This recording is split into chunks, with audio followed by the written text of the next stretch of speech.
Fabiana, boa noite. Boa Podemos noite. começar. Podemos. Boa noite a todos e todas. Professora, é um prazer receber a senhora no nosso workshop. Acredito que a senhora vai ter muitas perguntas para responder. Professora Patrícia é formada em gastronomia e, a partir da gastronomia, aí foi querer conhecer os sabores que existem entre a religião e os alimentos, né, professora? Ela fez mestrado em ciência da religião, da onde do mestrado dela saiu o livro, né? A religião vai à mesa, e depois disso ela fez o doutorado, ela caminhou com o doutorado de sanduíche, fez em Gales o doutorado dela, e depois fez o pós-doutorado também, e no país de Gales foi onde ela se aproximou à religião material, né? Essa religião que a gente tem tanta curiosidade de saber o que é essa religião material e como a senhora saiu da gastronomia e foi parar nessa religião material, e depois também no pós-doutorado, a senhora fala um pouco da questão da religião material como metodologia também, que é uma coisa muito interessante. Então, para a gente é uma satisfação receber a senhora no nosso grupo. É um prazer ter todos e todas aqui. E eu passo a palavra para a senhora. Fique à vontade para esse bate-papo aqui com a gente hoje. Seja muito bem-vinda. Muito obrigada, Fabiana. Obrigada, Flávio. Leandro, que de vez em quando eu troco algumas mensagens também. Muito obrigada a todos e todas aí da PUC Minas. É um grande prazer estar aqui com vocês. Minha mãe é mineira. Então, é muito bom estar aqui, né, com os colegas aqui da Ciência da Religião, né, tendo a oportunidade de falar dessa metodologia, né, ou diria, talvez até, às vezes parece até uma nova ontologia, né, de alguma maneira, quando a gente fala em religião material, né, aí depende do grau em que a gente usa essa teoria. É relativamente nova, né, assim, na verdade, né, fora do Brasil, ela já está bem consolidada, né, e isso dá discussão aí para muita coisa, né? Então, assim, pergunta-se, né, se isso vai ser mais uma abordagem dentre tantas possíveis, né, no estudo das religiões, ou se a gente está tendo de fato, uma virada de chave, né, no estudo das religiões. Então, esse é um debate que está acontecendo fora do Brasil. Né, como a Fabiana falou, né, eu estudei gastronomia, então eu já tinha um pouco desse olhar, né, e foi por aí que eu entrei na religião, né, foi pela comida, estudando comida e religião. Eu, né, ficava estudando lá hábitos alimentares e eu via que o negócio sempre acabava em religião, né? E aí eu falei, bom, acho que eu vou ter que estudar religião então, né, para entender melhor, mas eu não tinha pretensão de ficar na ciência da religião, não. Mas aí eu fui percebendo que as religiões de fato permeiam tudo. Estava até aqui conversando com os colegas, né? Que as religiões permeiam tudo que a gente faz o tempo todo, de maneiras que a gente não tem consciência. Então a gente acha, né, não sei se comum, que né, a religião é aquele momento em que eu vou a um ritual, ou quando eu escolho uma certa religião, né, e me afino com alguma doutrina, ou com filosofias e ideias religiosas, mas eu acho que essa é a menor parte das religiões, é a ponta do iceberg, porque a gente, né, tem casos aí, né, quando a gente se converte a uma outra religião quando adultos, e aí é uma escolha consciente e tal, mas a gente se percebe muitas vezes com hábitos que são da religião onde a gente foi educado, então certos valores, certos modos de se comportar, né, de se mover, de comer, né? Então, né, parece que religião e comida são coisas distantes, mas elas, na verdade, têm uma ligação praticamente natural, porque quem determina o que é comida e o que não é comida, né, nas culturas, sempre são as religiões. Então, né, carne de vaca aqui no Brasil é comida, mas na Índia a vaca é morada dos deuses, dos ancestrais. Lá não é que não pode comer carne de vaca, vaca não é comida. Então, é uma questão ontológica. Então, as religiões estão sempre por trás das coisas que nós temos como dadas, como naturais, como certas. E aí, o que me encantou sobre essas abordagens de religião material foi exatamente assim, esse clique que ela dá na gente, que a gente começa a perceber, primeiro se perceber, né? Olha, eu faço isso, olha, isso veio daqui, minha avó era assim, fazia assim, não sei o quê. Foi quase terapêutico. Então, você começa a se ver, né? Perceber seus hábitos, de onde vem, né? E que tem uma religião por trás.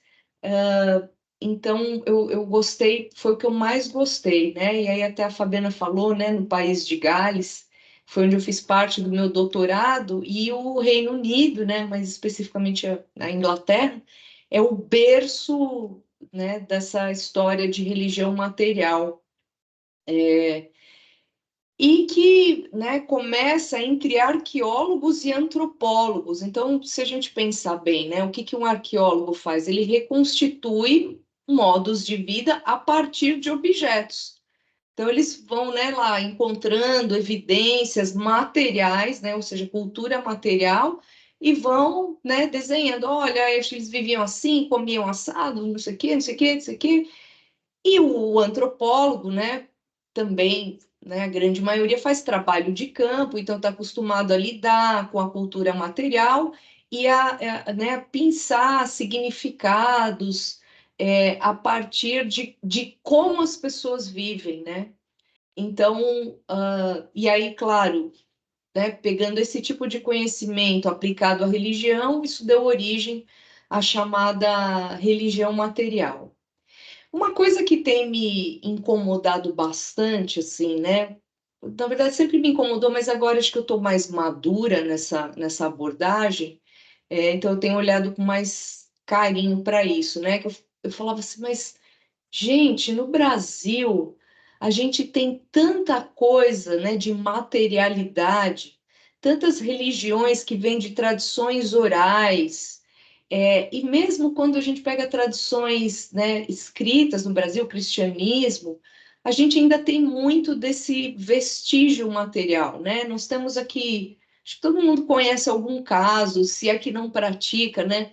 Que a pessoa fala assim, eu sou católica, mas aí ela tem um vaso de 7 ervas na entrada da casa dela, né? Coisas, né? Ir na benzedeira, fazer simpatia, né? Só para dar alguns exemplos, né? Se a gente for aqui entrar pela nova era, a gente vai ficar até amanhã, né? Pegando exemplos aqui né? Que mostram assim que as pessoas elas se colocam como pertencente a um sistema formal, mas depois o que elas fazem no dia a dia é outra história, né? E aí e me incomodava um pouco assim, puxa, como é que essa teoria, essa tal dessa religião material foi surgir exatamente na Inglaterra, né, que sei lá, um país entre aspas, né, assim, muito mais secular, né? E como é que essa teoria não surgiu no Brasil? Eu ficava muito incomodada com isso, né? E aí, né, eu venho me respondendo, né, no sentido de que os teóricos, né, que realmente fundam essa forma de pensar, eles estão em contato com culturas geralmente fora da Europa. Então, assim, eles estão indo para outros países, né, estão indo para outros continentes. Então, é claro que isso começa a aparecer, né, de uma forma muito mais evidente, né? E aí o que eles fazem é transformar isso numa teoria formal. Então, é muito interessante quando a gente pega, né, esses autores todos aí que se dizem confessionalmente da religião material, os exemplos deles raramente são dos países deles, assim, né? Eles, né, estão sempre viajando, né, vendo outras culturas, mas eu acredito que aqui no Brasil a gente tem um potencial enorme para fazer a nossa própria religião material ou fazer a nossa própria outra teoria que talvez nem tenha esse nome. E eu tenho tentado desenvolver alguma coisa nesse sentido. Então, nos últimos tempos, eu tenho abandonado um pouco esses autores estrangeiros, né? Tenho tentado ficar mais nos autores da América Latina, embora nessa ideia de religião material, assim, de uma maneira formal, não está tão presente entre autores latinos, mas a gente tem coisas sim. Mas mais do que isso, eu tenho tentado criar conceitos, criar uma metodologia que tem mais a ver com a gente. Então, né, aqui ao longo da minha apresentação, vocês vão ver que vocês vão, né, talvez perguntar, poxa, mas cadê os autores? Cadê as referências? Eu realmente sumi com eles por conta disso que eu estou falando para vocês. Mas se depois alguém, né, tiver interessado na abordagem, quiser saber de outras referências e tal, né, me manda um e-mail, a gente conversa, mas eu até estou dividindo isso aqui com vocês, porque eu pressuponho que se vocês estão, né, me convidando aqui para falar, é porque há interesse nessa abordagem, então eu já convido, né, quem quiser, né, embarcar nessa comigo, de vamos pensar aqui uma coisa mais com a nossa cara, eu estou muito afim de conversar. Então, né, essa tem sido um pouco a minha cruzada aqui, né, acadêmica, né, de pensar numa coisa com autores brasileiros. Então, né, quando a gente olha, por exemplo, para Câmara Cascudo, é uma fonte riquíssima, porque o Câmara Cascudo, ele documentou muito sobre os hábitos brasileiros. Então, assim, ele tem um livro sobre gestos, ele tem um livro falando da rede, a rede de balanço, né? E aí, né, e como isso influencia. Ele tem livro, né, História da Alimentação no Brasil, é do Câmara Cascudo, um livro que eu usei tanto, né, na gastronomia. Então, assim, ele é um exemplo de uma fonte. Claro que, assim, ele é um homem do seu tempo, então, às vezes, a gente precisa ter um certo cuidado, porque tem hora que ele tenta dizer que aquilo tem uma origem em algum lugar na Grécia. Então, às vezes, ele faz umas digressões assim que eu acho que eu discordo um pouco, mas eu acho que é uma fonte muito interessante.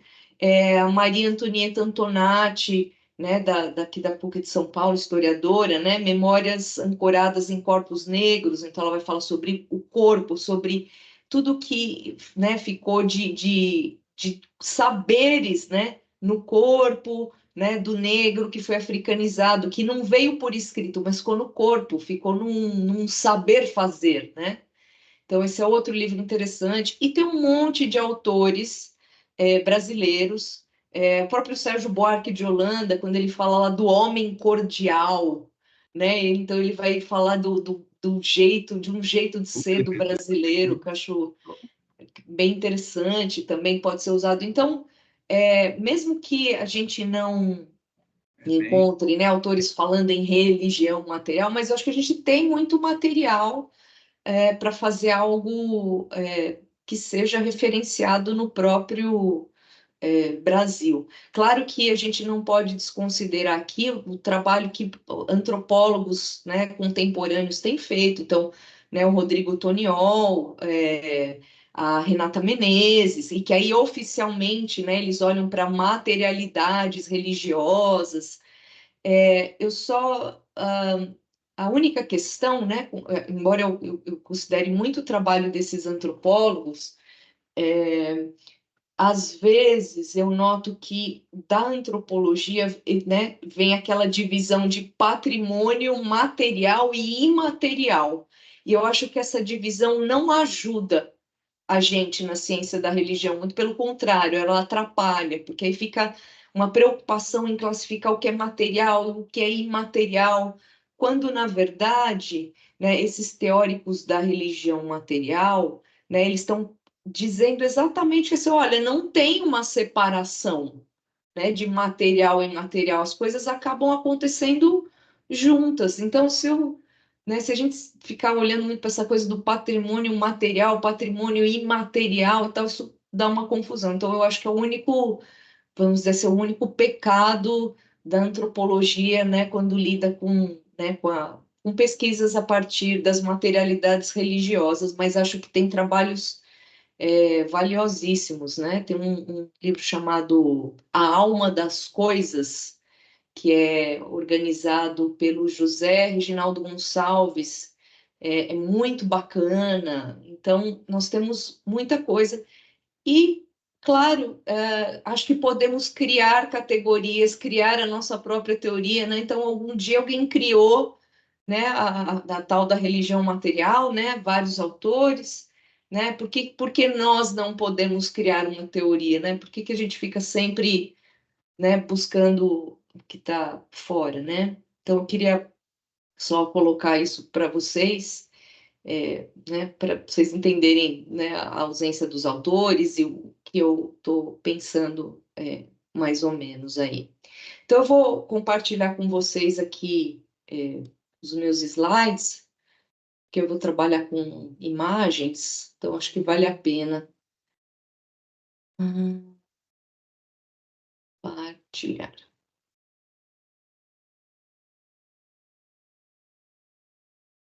É só um minutinho que sumiu aqui para mim.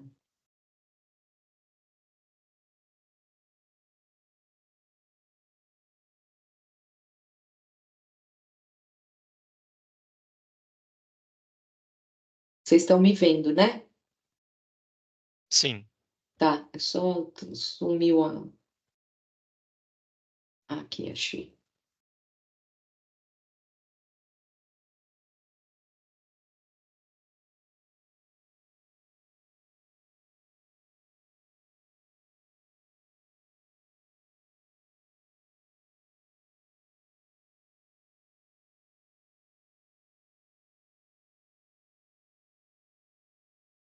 Eu estou clicando aqui, mas ele não está indo. Acho que agora vai, peraí.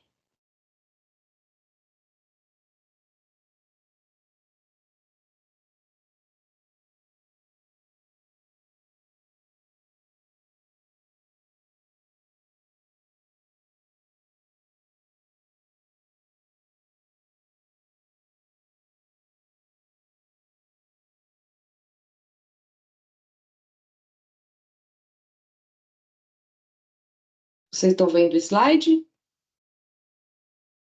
Sim, vemos sim. Sim. Tá.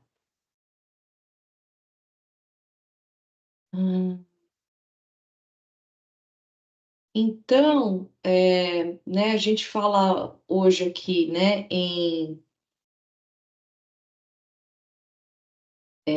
né, o título da apresentação, né, são religiosidades imanentes, né?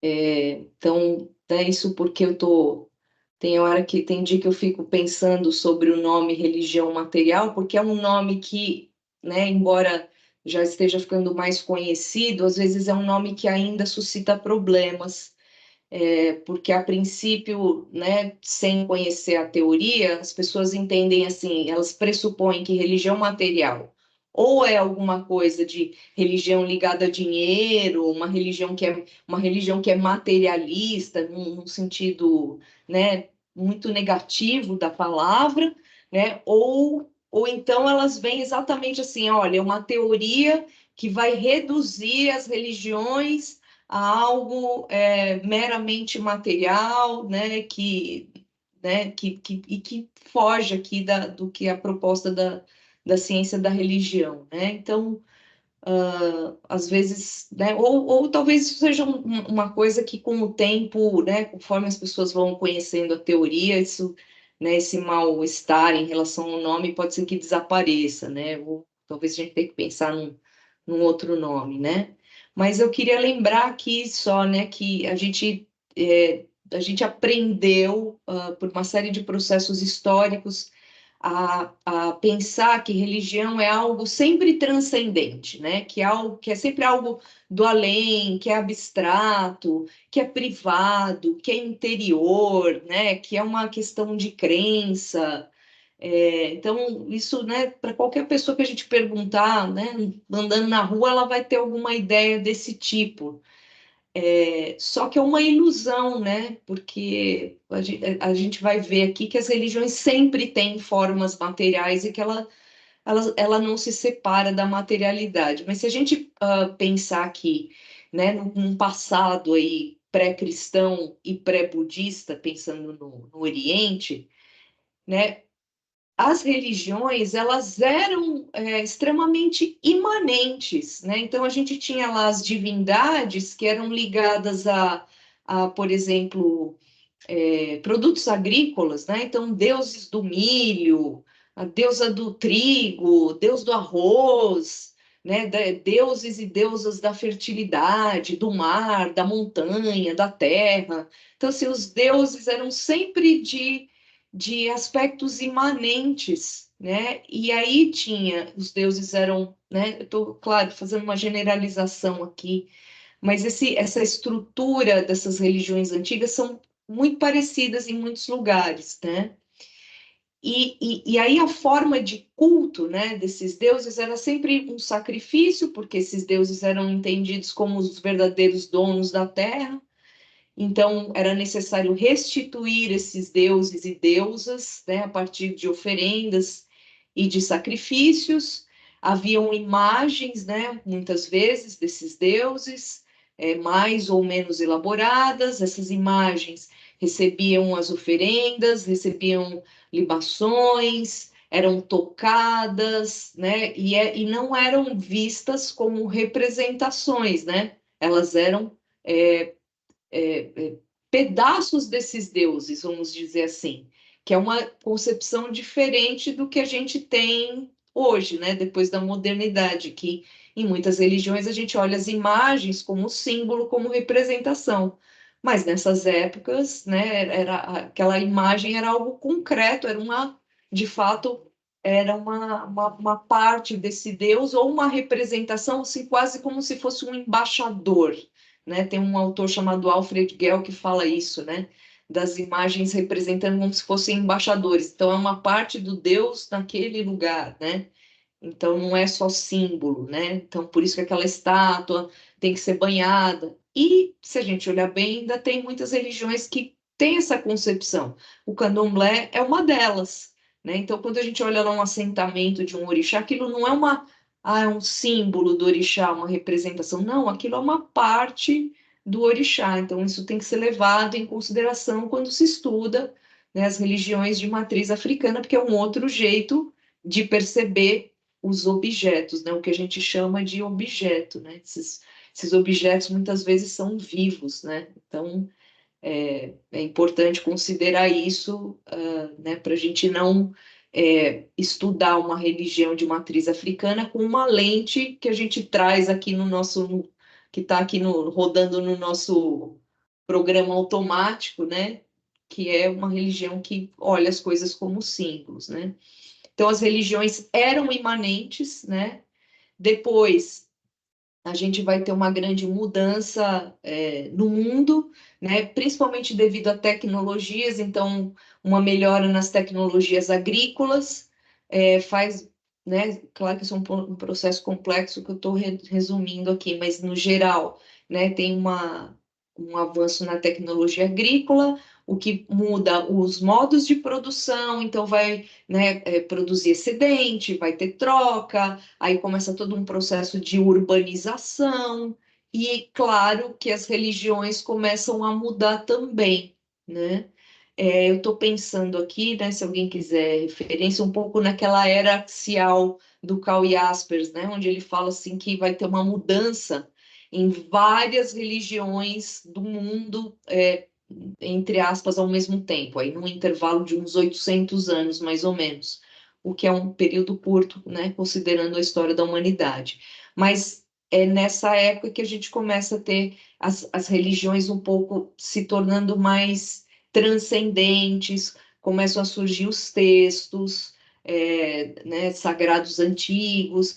Então, por exemplo, a gente tinha o hinduísmo, que era uma religião absolutamente sacrificial, né? Não tinha ideia de karma, não tinha, né, a ideia de reencarnação, né? Mas tinha lá os Vedas, né? Um livro é um livro oral que foi escrito, né, foi registrado por escrito muito tempo depois. Mas os Vedas são uma série de fórmulas, de encantamentos, de magia, coisas que eram práticas, que eram imanentes, né, para culto, né, e para aproximação, e para obter, né, os favores dos deuses. Então, né, depois dessa virada tecnológica aí, né, entra em cena, por exemplo, os Upanishads, que é aquele, né, um texto sobre o hinduísmo, mas que são infinitamente mais filosóficos, muito mais transcendentes, muito mais sobre ideias, sobre conceitos, sobre filosofia, né, e muito menos imanentes. Então, a gente tem essa transição aí na humanidade, e, né, as religiões, né, e aí surge o cristianismo, né, com seu livro sagrado, né, o próprio judaísmo, né, com a diáspora, né, como é que a gente faz para, né, ter coesão social, né, um grupo que começa a se disseminar, né? Então, um dos meios é o próprio texto sagrado. Então, o judaísmo acaba ficando, né, com mais texto, né, o templo foi destruído em 70 depois de Cristo, então se torna uma religião menos ritualizada e mais transcendente, mais idealista. Então esse é um processo que, né, acaba permeando a humanidade e tal, e aí as religiões, né, resumindo muito aqui a ideia, né, acabam se tornando mais transcendentes, e é o protestantismo que realmente consolida essa ideia de religião transcendente, porque aí é o livro, né, o que mais importa, então tem uma diminuição drástica na ritualística cristã, né, por muitas razões que, né, isso daria um outro curso, mas aí é um pouco esse processo que vai construindo um tipo de religiosidade que é aparentemente transcendente, porque a materialidade não desaparece, ela só vai modificando, né? E eu falo isso porque as religiões acontecem no mundo, então por mais que elas tenham, né,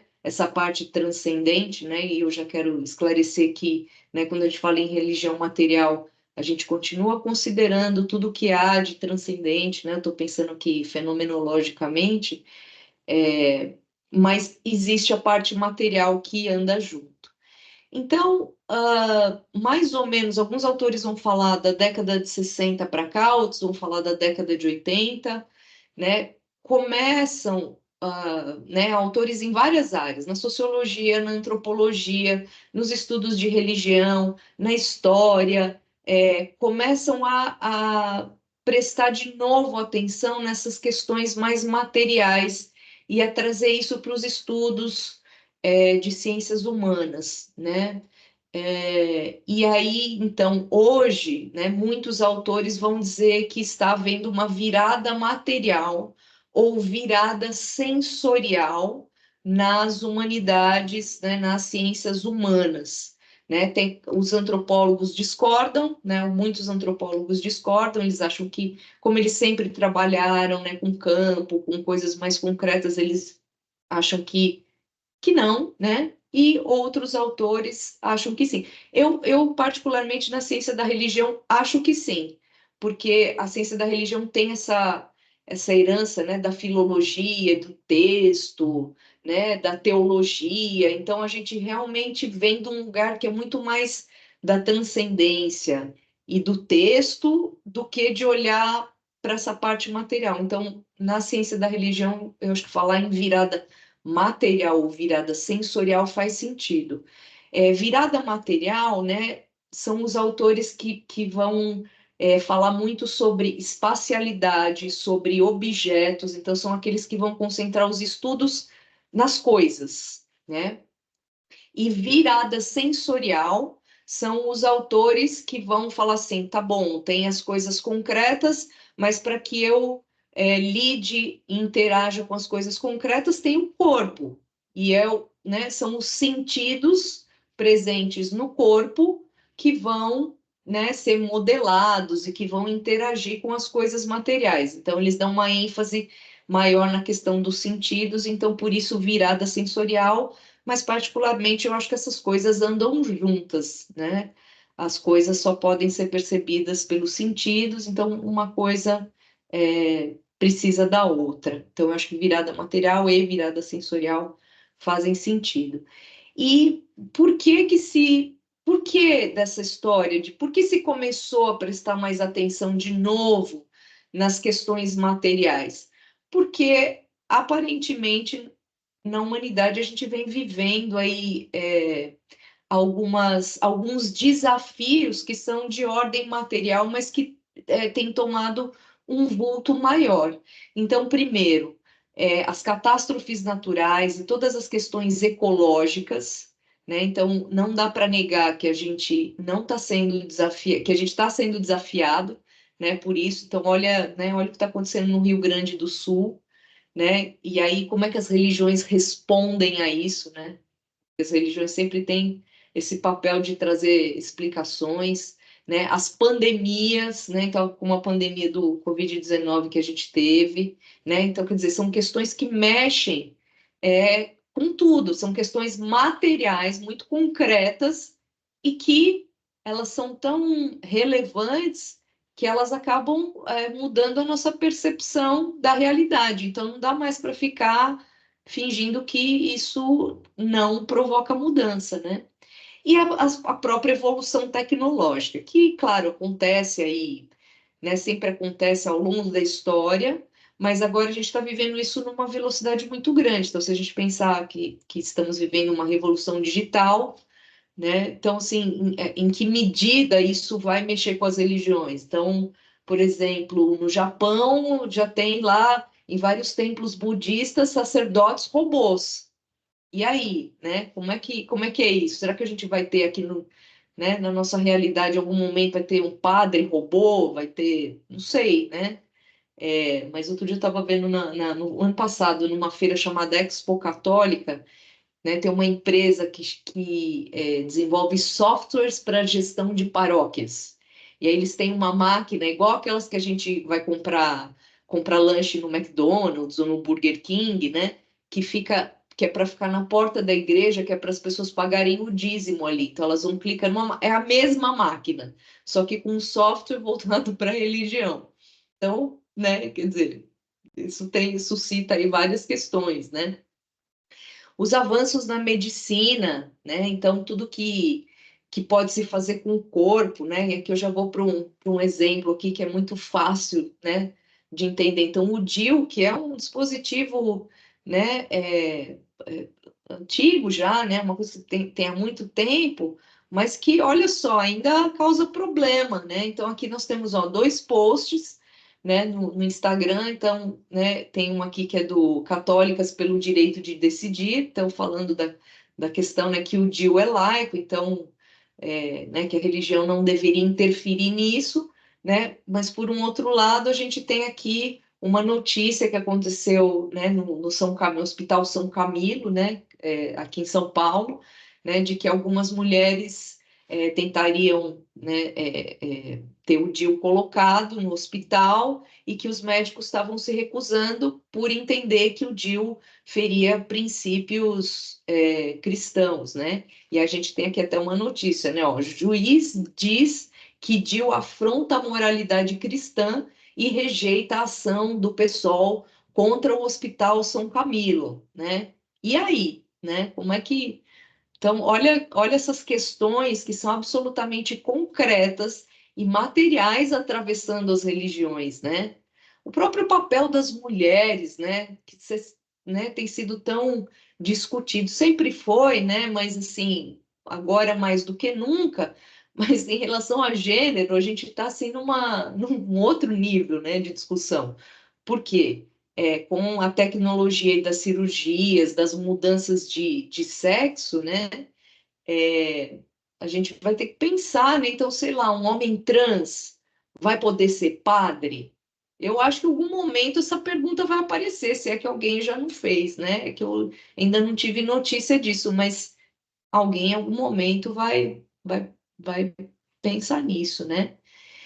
Então, né, é a velha história aqui, né? As religiões estão sempre por trás, né, de tudo. Então, né, coloco essa observação aqui, que as pessoas não têm consciência do quanto as religiões são determinantes em tudo o que fazemos. Então, as religiões... Então, é um processo dialético, né?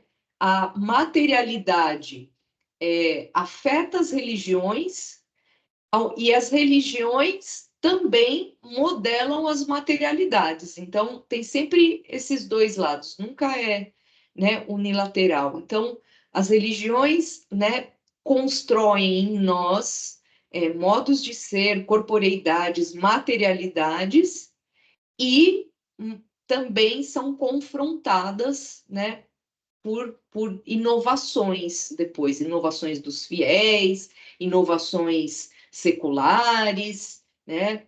Enfim. Mas o fato é que, né,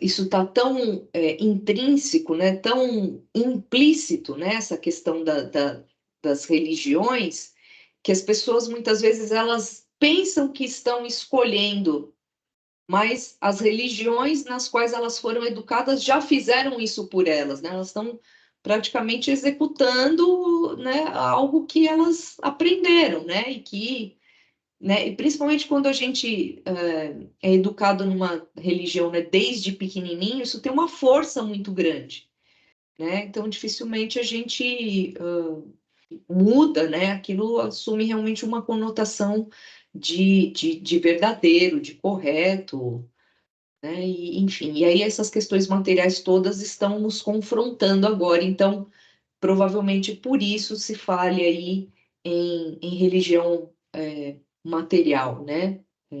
Porque tem muitas questões a serem respondidas e essas questões não vêm, né, é, da filosofia, né? Vem mesmo, elas são provocadas por questões materiais. Então, eu queria só situar um pouco como eu tenho compreendido a religião material dentro da ciência da religião, né? Então, eu gosto de pensar que a religião material, ela está num meio termo, né? Quando a gente olha para essas questões materiais todas, né? Dá para a gente se fazer essa pergunta. Então, né, as religiões são deste mundo ou são do além ou está tudo junto, né? Então, né, as religiões, quando, né, falam, né, desse outro mundo, de um mundo do além, né, um pós-morte, ou um lugar muito distante onde Deus ocupa, né, fica nessa transcendência, né, no mundo das ideias, né, versus uma religião que é imanente, que é essa que nos dirige no dia a dia, que quando a gente não está pensando na religião, mas ela já atuou em nós, né, fazendo com que a gente faça certas coisas e não faça outras, né? Então, a religião material, ela tenta unir essas duas coisas. E aí, para que a gente compreenda bem o que é esse meio termo, eu coloquei aqui o que seriam os dois extremos disso. Então, a gente teria, né, pensando aqui na ciência da religião, né, o lado oposto, né, né, uma fenomenologia essencialista que leva, né, a essa transcendência quase que absoluta, né, que não vai se preocupar com as questões materiais, e é onde os rituais vão ser sempre simbólicos, né, eles não é visto como um efeito concreto, é sempre simbólico, e aí a gente pode pensar, né, na fenomenologia do Otto, do Mircea Eliade, né, e, por um outro lado, se eu esvazio completamente a religião dessa transcendência, né, desse algo que está além, né, da qual a fenomenologia fala, né, eu vou parar, por exemplo, num materialismo extremamente reducionista. E aí a gente pode pensar no Marx, né, quando ele fala lá, né, a religião é o ópio do povo e tudo que existe é material, né, ou numa ideia chamada materialismo cultural, de um antropólogo americano chamado Marvin Harris. Então, é muito interessante, o Marvin Harris vai falar assim,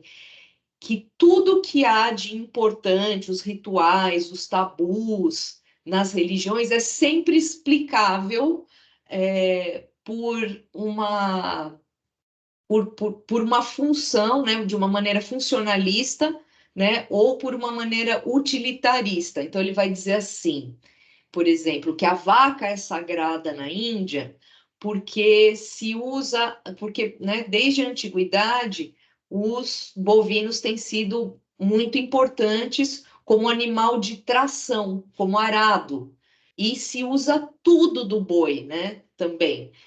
Usa o esterco para fazer o chão das casas, como lenha, o leite, né? Assim, é muito mais, economicamente falando, é muito mais interessante ter uma população que é vegetariana e se alimenta, mas se alimenta de leite, né? Porque aí tem muitas vacas, né? Do que uma população que se alimenta de carne. Então, se a gente pensar aí na Índia, como, né, um país super populoso, se todo mundo ali fosse comer carne, não teria carne para todo mundo. Então, essa é a defesa do Marvin Harris, que eu acho que em alguma tem lá a sua razão, a sua lógica, mas eu acho extremamente simplista, né? Acho que tem mais do que isso. Mas eu estou, né, ilustrando aqui o que seriam ideias extremas, e aí eu vejo que a religião material ela está no meio. Então, vamos pensar nesse exemplo da vaca. Então, assim, ok, a vaca realmente ela tem as suas utilidades, mas tem algo também de sagrado que tem a ver com o hinduísmo, né? Enfim, que a gente não sabe exatamente né, de onde vem, como começou, porque é muito antigo, mas que se materializa, né, em práticas. Então, isso é que é interessante. Vamos pensar assim, que a religião material quer dizer que essa transcendência ela é materializada nas coisas do dia a dia, né? Né, não teria como ser diferente.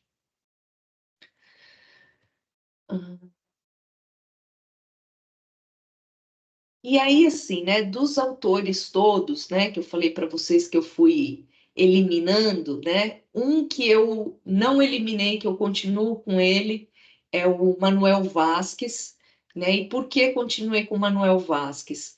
Primeiro porque ele é salvadorenho, então ele é latino-americano e pesquisa, né, religiosidades latino-americanas, ele pesquisa especialmente imigrantes latino-americanos vivendo nos Estados Unidos e como, né, esses latino-americanos levam as suas religiosidades para aquele universo norte-americano que tem outra religiosidade muito diferente. Então é muito legal porque é a partir dessa pesquisa que ele percebe assim, olha, tem essa questão da materialidade.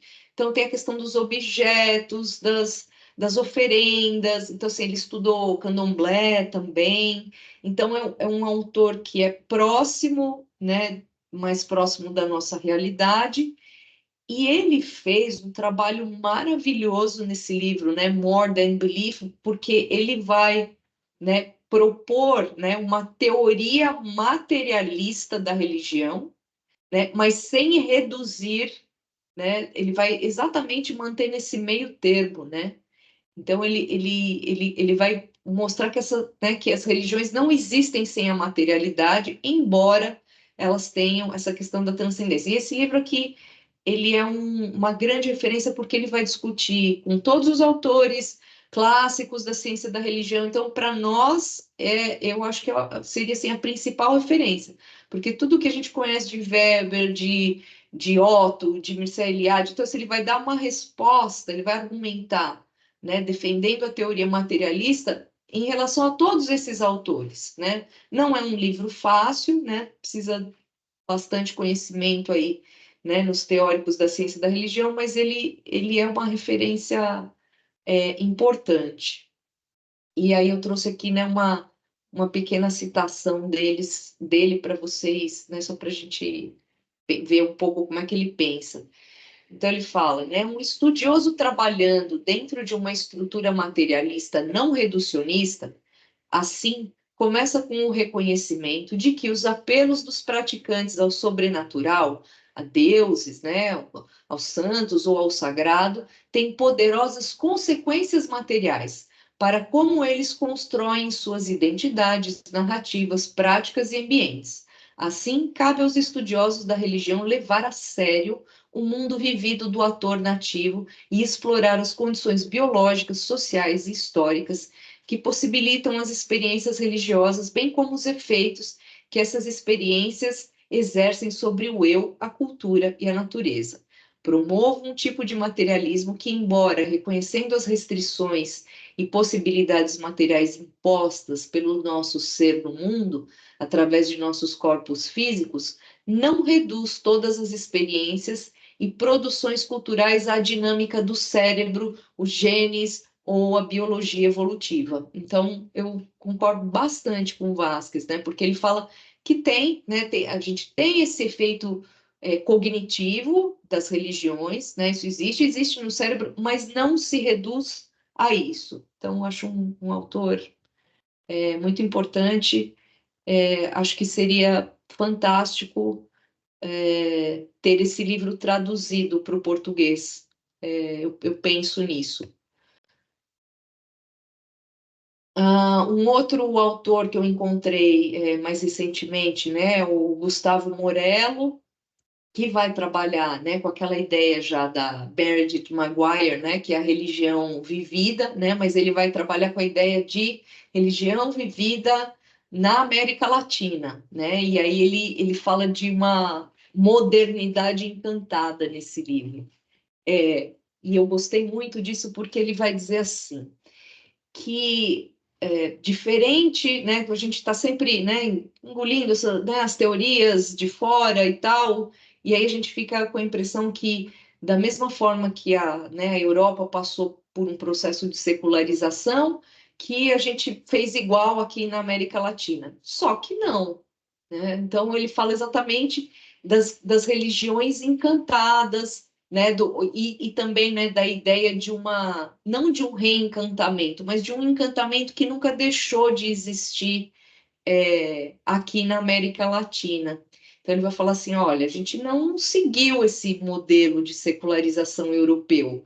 Aqui a gente pegou uma outra direção e as religiosidades permaneceram encantadas. Então esse é um ponto.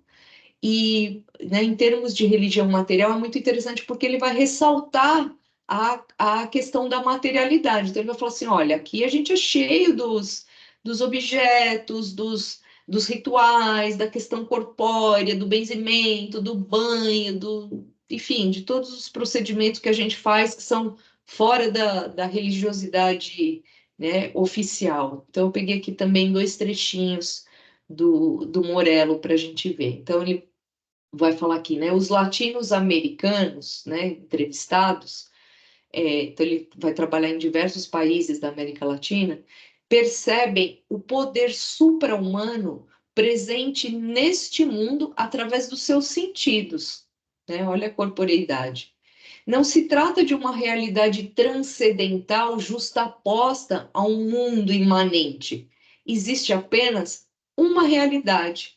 A ideia de que existem fronteiras entre a realidade e o supra-humano, e entre a vida e a vida após a morte, não é uma forma precisa de descrever as experiências vividas pelos entrevistados. O poder supra-humano está presente a qualquer hora e em qualquer lugar e ajuda os entrevistados a darem sentido à sua existência humana.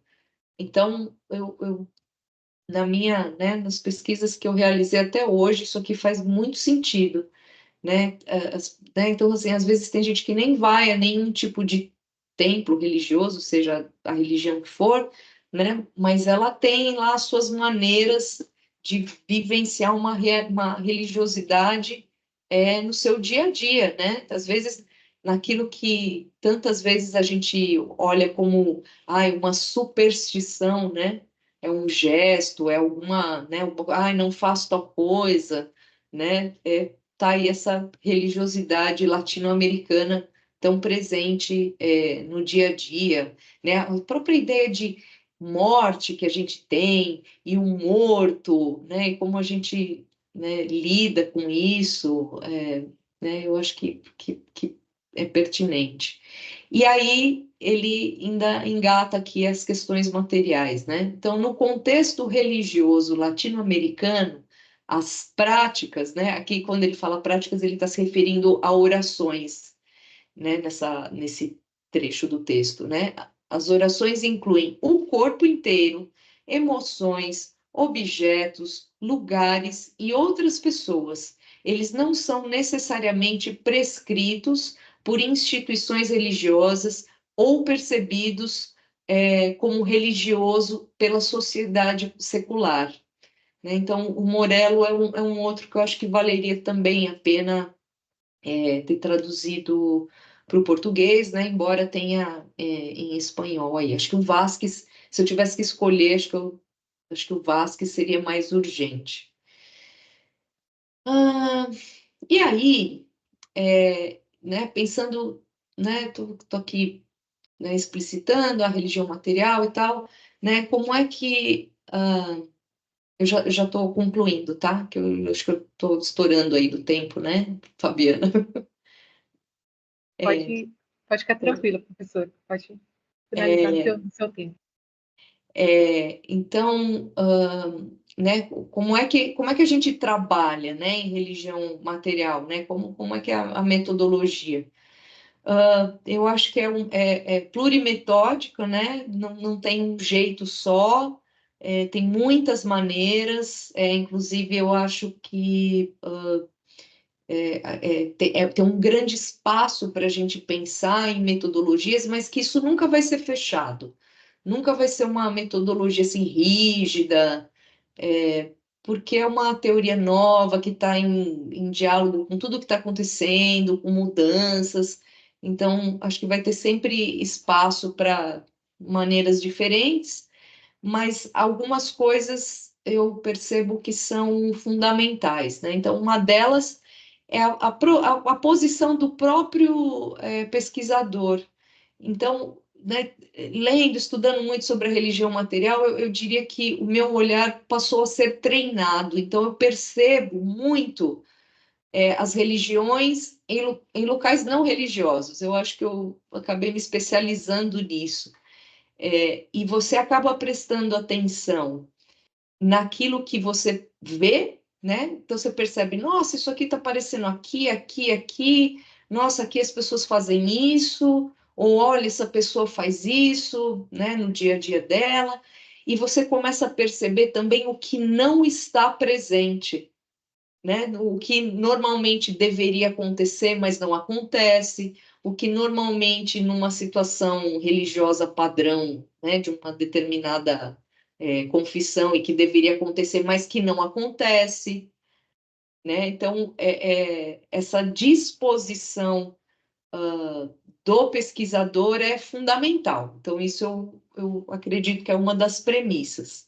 Mas se pode trabalhar com alimentação, com vestuário, com arquitetura, com música, com dança, com sexualidade, né? Com tudo aquilo que não é discursivo, né? E aí aqui eu faço uma ressalva mesmo. É importante lembrar que não é trabalhar, então, assim, embora eu fale lá um pouco no meu livro, né, porque eu estava no mestrado, eu ainda não conhecia a religião material, então, se eu fosse reescrever aquele livro, eu faria totalmente diferente, né, o meu livro de religião e alimentação, né, lá eu ainda falo da questão dos símbolos, mas, né, hoje eu olharia de outra maneira, não a partir dos símbolos, mas da coisa concreta mesmo, como é produzir os alimentos, né? Produzir um alimento dentro de uma, né, religião é uma atividade religiosa, não é, né? E o comer e o não comer, né? Eu acho que eu olharia mais para esses aspectos.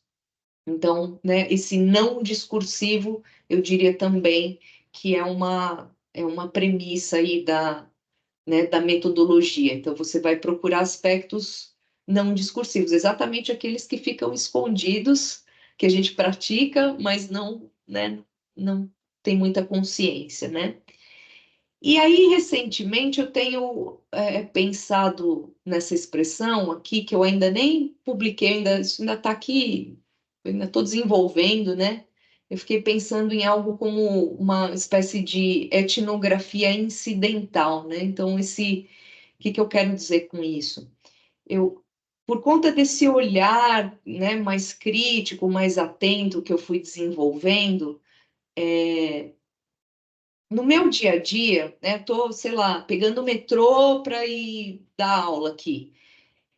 Vai me chamando a atenção algumas coisas, né? Ou um gesto de alguém, ou um objeto, ou um cartaz que está em um determinado lugar, ou eu entro numa padaria e aí eu vejo que no fundo da padaria ela tem uma imagem de Nossa Senhora, né? Então, assim, são locais que não são religiosos, mas você vê a religião, né, vivida, religião acontecendo ali. Então, né, não sei se todo mundo tem esse conceito na cabeça de música incidental, né? Quando assim, quando um músico faz, né, ele está cantando lá uma música do seu repertório e no embalo ele canta um pedaço de uma outra música, que é de outro, às vezes de outro cantor, né? E ele emenda, né? Então isso é chamado de música incidental, né? Incidental quer dizer algo que não foi previsto. Então, muitas vezes eu comecei pesquisas dessa maneira, assim, eu estava andando e aí eu vi uma coisa que me chamou a atenção e aí eu começo a fazer perguntas sobre aquilo. Então, quando eu vi, comecei uma etnografia incidentalmente, né, sem ter planejado aquilo, né? Essa eu acho que é uma característica também da religião material, porque é exatamente o que está acontecendo que vai provocando perguntas e aí, né, querendo respondê-las, a gente vai para a pesquisa. Então, eu tenho pensado que essa etnografia incidental, né, como um indício, é uma evidência, né, que são encontrados quando nada se procurava, né, uma pesquisa que pode se desenvolver a partir de um índice, né, em vez de uma hipótese, né? Então, às vezes é esse índice que vai, né, suscitar perguntas e aí leva à hipótese, né? Então, claro, é possível fazer o contrário, mas aqui eu estou, né, desenvolvendo aqui a religião material, né? Então, seria um movimento de observar, fazer perguntas, né? E depois eu vou procurar a literatura, né? E não o contrário, né? Então, a gente tem um pouco a questão do texto, né, na ciência da religião é ainda muito presente. E eu não estou aqui dizendo que não que a gente tem que mudar, que tenha que tirar. Eu só acho que a materialidade pode compor, né, com a pesquisa textual. Então, não quero também colocar aqui a religião material como, né, uma teoria, uma metodologia milagrosa. Não é, tem suas falhas, tem seus pontos cegos, mas acho que ela pode ajudar em muitas coisas. Aí eu trago aqui, né, por exemplo, esse livro que é de uma psiquiatra e de um endócrino, chamado Do Altar às Passarelas, onde eles vão falar sobre, né, então, um endócrino, né, claro, ele vai lidar com aquelas mulheres que têm bulimia, que têm anorexia, que têm distúrbios alimentares, e aí ele começa a olhar na história, né? Ele tenta fazer uma história da anorexia, da bulimia e traçar quando é que isso começou.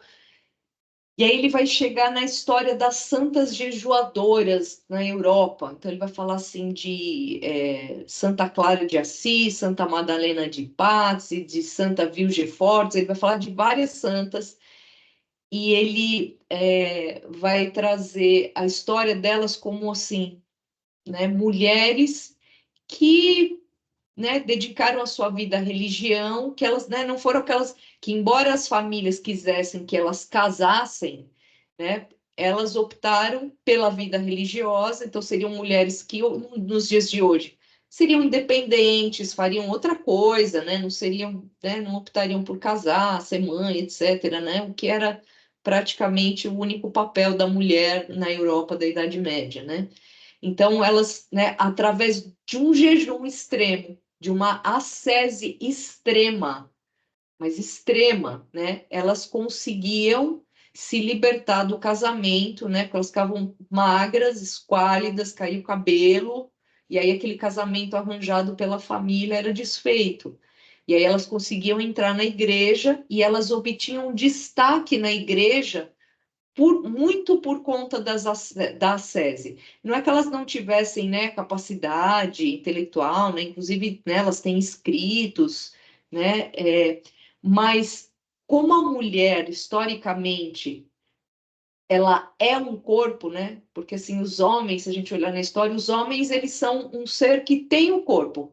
A mulher geralmente é vista como um ser que é um corpo. Então, se a mulher é gorda, se a mulher é magra, se a mulher esconde o corpo, se ela mostra o corpo, é sempre um problema, né? Então, elas conseguiram destaque, muitas vezes, por essa ascese que era sempre muito mais radical do que a ascese que os homens faziam, né? Mas o lado negativo disso é que a maioria delas morreu por volta de 30 anos de idade, né? De inanição, né? Assim, condições horrorosas, né? Enfim, então eu tô, né, tô trazendo aqui ideias, né, de pesquisa, né, perspectivas, autores que não se dizem, né, não são da religião material, mas que a gente pode usar aqui como fonte, né? Se alguém tiver sem ideia para pesquisar, pode falar comigo que eu tenho um monte, eu não vou dar conta de tudo que eu queria pesquisar. Bom, e aí aqui, né, eu entrei, né? Então, estou dando alguns exemplos para vocês, algumas possibilidades, né, de pesquisa dentro de religião material. Então, agora são só basicamente ilustrações. Né, eu aqui pesquisando comida, né, e religião, então, nessa minha ideia de etnografia incidental, né, então, um dia eu estava lá num supermercado aqui de São Paulo, fica numa região onde tem muitos judeus. E aí eu me deparei com esse produto aqui, esses saquinhos, que era pertences para feijoada kasher. Então, olha só, você olha, parece um saquinho com linguiça, com carne de porco, só que é tudo de origem bovina. Então, a gente vê aí, né, um imbricamento entre cultura e religião. Então, os judeus daqui do Brasil querem comer feijoada, só que tem a interdição do porco. E aí, olha como isso é resolvido. Aí tem esse outro livro muito interessante aqui, né? Então a gente olha aqui duas senhoras, né, negras, aqui uma segurando, né, esse pão a ralá, que é o pão servido no Shabá, né? E a outra acendendo aqui as velas. Então, é um livro que conta a participação de senhoras que trabalhavam com comidas nas famílias judias, né, principalmente como cozinheiras, e vai mostrando as inovações que elas foram colocando nessas famílias, como, por exemplo, fazer quindim de sobremesa, porque era uma sobremesa conveniente, porque não feria nenhum princípio da alimentação judaica, né? E só a capa desse livro aqui a gente já começa, né, levantar um monte de perguntas. Inclusive, na segunda edição desse livro, ele já não saiu com essa capa, mas eu consegui no sebo achar aquela capa. Aí, olha aqui, né, também fazendo uma viagem aqui, né, tinha né, naquele monitorzinho da aeronave, né, eu estava naquela Qatar Airways, né, que é né, ligada ao islamismo, né, aí tinha esse aviso aqui, né? Para sua segurança, por favor, permaneça sentado enquanto reza a bordo. Então vamos pensar que para ter um negócio desse é porque, né, alguém no momento das orações lá no islamismo, né, os passageiros muçulmanos eles se colocavam no corredor da aeronave para fazer as orações. Então, né, olha só o que acontece. E, né, ainda falando aqui sobre o islamismo, né, num aeroporto também de Doha, né, no Catar, que também é um país, né, confessionalmente muçulmano, tem essa sala aqui, tem a sala de oração, então a sala de oração para os homens, a sala de oração para as mulheres, mas na antessala de oração tem essa sala aqui que é para fazer ablução, para se lavar. Então a pessoa senta aqui, lava os pés, né, lava as mãos, né, para poder ir para a sala de oração. Então, olha só, precisa ter, né, no aeroporto que é muçulmano, precisa ter, né, essa facilidade aí. Né? Aqui, olha só, andando por São Paulo, né? Tô aqui dirigindo. Gente, isso é tudo foto que eu tiro dirigindo, qualquer dia eu vou bater o carro, né? Eu fico olhando aqui os adesivos e as placas de carro. Então, assim, esse carro da polícia aqui, ó, né? Com a placa Exu. Esse outro carro aqui, ó, que tem Exu é Mojubá, né? E tem a Nossa Senhora. Aí esse outro carro aqui, né? Nunca foi sorte, sempre foi Exu, né? Modificando aí o original, né? Nunca foi sorte, sempre foi Deus, né? Aí aqui, né? Esse outro, esse dia que eu quase bati, esse presente de Deus aqui, dirigindo e tirando foto com o celular, né? Caminhões com, né, a imagem de Jesus, né? Eu imagino que Minas tenham muitos, aqui em São Paulo tem muitos, muitos, muitos. E aí dá para a gente, né, começar a fazer pergunta: por que os caminhoneiros? Quem são esses caminhoneiros que têm esses caminhões com essas imagens? Por que eles fazem, né? E aí pensando aqui, né, o que, né, que foi aquela que eu levantei antes, né, assim, o que não aparece, né? Então, eu vejo muito, né, olhando, pensando nessa questão dos carros, de adesivo, de placa, eu sempre vejo sinais de religiões, né, de religiosidades cristãs, muito, eu arriscaria dizer, que muito provavelmente pentecostais, neopentecostais, às vezes, né, eu diria, chutaria aí uma renovação carismática católica e umbanda. Mas eu não vejo adesivo ou referência a budismo, a judaísmo, a islamismo. E aí isso chama a minha atenção, né? Não pesquisei isso ainda, mas são as perguntas que eu tenho até o momento. Gente, tatuagem também, né? Agora, assim, dá para fazer uma pesquisa de tatuagem. E aí eu observo também quem é que sempre tem tatuagem religiosa: umbandista, candomblessista e neopentecostais, né? Então a gente olha aqui, né, o braço desse rapaz aqui, né? Tem, né, eu acho que é uma Nossa Senhora aqui, né, segurando o coração, aí tem a Estrela de Davi, aí aqui tem o Salmo 91, né? Essa menina aqui, ela tatuou aqui, né, o Zé Pilintra e uma malandra, né, que são da Umbanda, né? E tem esse livro aqui muito interessante de um antropólogo chamado Davi Le Breton, que conta a história da tatuagem. Então, assim, tatuagem no seu início, na história da humanidade, era religioso, né? Aí vira secular e agora a gente tem religião de novo, né? Enfim, tem várias perguntas aí. Gente, religião e carnaval é um assunto maravilhoso, porque mostra, assim, acaba com essa divisão de sagrado e profano, né? Porque a gente tem essa ideia do carnaval como a coisa mais profana, mas todos os anos tem temas religiosos, né? Então aqui a gente tem, ó, o Padre Cícero, foi em 2023, e aí eu achei demais esses anjinhos com o chapéu de cangaceiro aqui, né? Sem contar, né, além de ter os temas, sempre ter temas religiosos, muitas das escolas de sambas fazem rituais, né, fazem oferendas aos orixás, elas estão ligadas a terreiros de candomblé, né, pelo menos aqui em São Paulo, e aí aqui também tem um livro aqui como referência, né, Orixás no Terreiro Sagrado do Samba, né, da Cláudia Alexandre, que é uma pesquisadora aqui da PUC de São Paulo também. Então é muito legal. Essa foto aqui, ela não está nesse livro, mas era um dia que eu estava andando de bicicleta aqui perto do Sambódromo, e aí eu vejo esses carros alegóricos todos no pátio, né? Logo depois do desfile, e aí teve essa foto realmente incidental, que tem aqui os orixás e tem uma Nossa Senhora. Eu falei, nossa, essa foto é a cara do Brasil mesmo, né? Eu não aguentei e tirei a foto. Aqui eu fiz uma pesquisa, então, visitando lojas de artigos religiosos, né? Então, olhando as imagens feitas em gesso, depois eu entrevistei o fabricante e tal, mas olhando para as imagens, olha as perguntas, né, que a gente pode fazer, né? Então, primeiro a gente tem aqui, né, uma Iemanjá branca, que parece uma Nossa Senhora, sendo que Iemanjá é uma divindade que sai do culto africano, então, né, como é que ela pode ser branca, né, ter esse cabelo liso e tal, né? E aí, só muito recentemente é que se faz uma imagem de uma Iemanjá negra aqui com essas vestes do candomblé.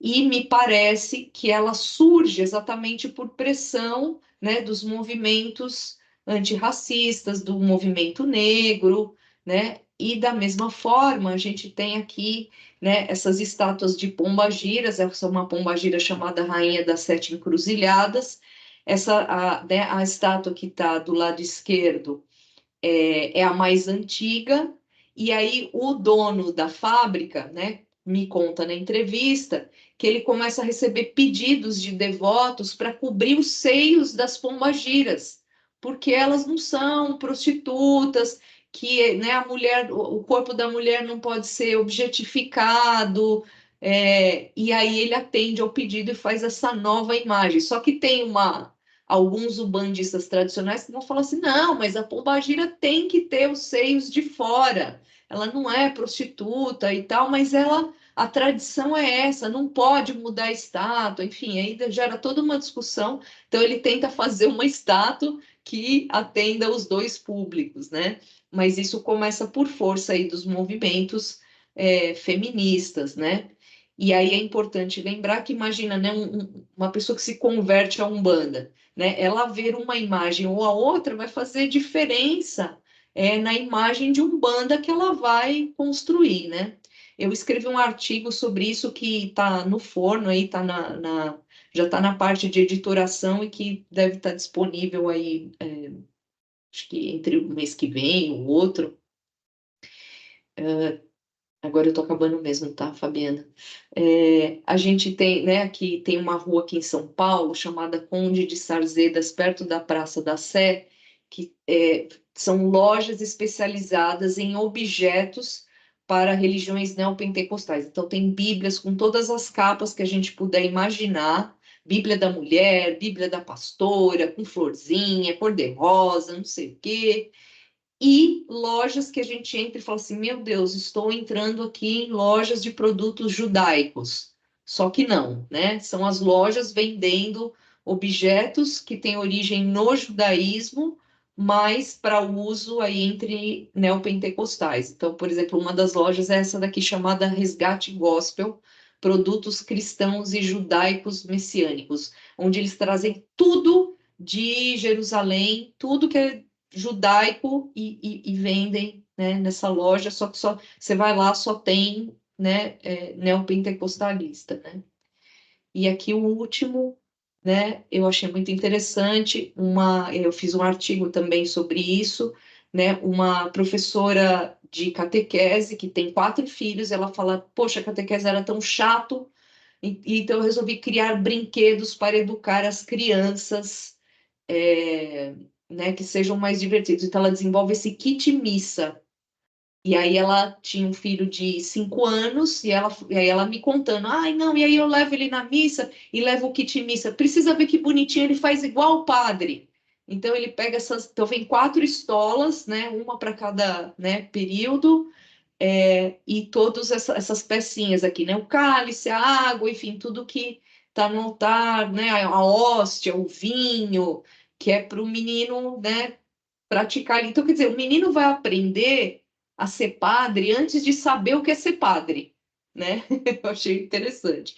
E aí é óbvio, isso é um brinquedo direcionado para os meninos, e para as meninas tem esse aqui, Costurando com Maria, que aí tem a bonequinha, que aí coloca a roupinha, então pode ser Nossa Senhora de Fátima, Nossa Senhora Aparecida, e aí a menina vai costurar a roupinha e tal, e é isso. E só para fechar aqui, gente, estou com um dossiê de religião material aberto na revista Rever da PUC de São Paulo, né? Aceitamos submissões até 30 de junho, então quem tiver interessado, né, me procure. E é isso. E aí agora eu vou aqui parar a minha apresentação.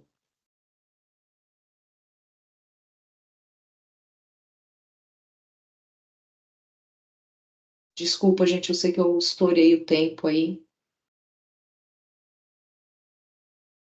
mas eu me empolgo muito. A gente também se empolgou, pode ficar tranquila. Só antes de abrir, só uma colocação, a questão da alimentação, né? Eu nunca tinha pensado por esse viés. E aí, esses dias, que eu fiz uma formação em capelania e tenho uma amiga que já está atendendo e tal, e a gente troca muita experiência dentro do grupo, que é uma coisa que a senhora fala na tese da senhora, que a senhora tem um capítulo que fala a questão da postura dos pesquisadores da cultura material, e ela correu, veio contar, Fabi, eu fui no atendimento, e ela é pastora, é evangélica. E a pessoa falaram para mim, ela é evangélica. E eu cheguei, não impondo, mas perguntei se ela gostaria de uma oração.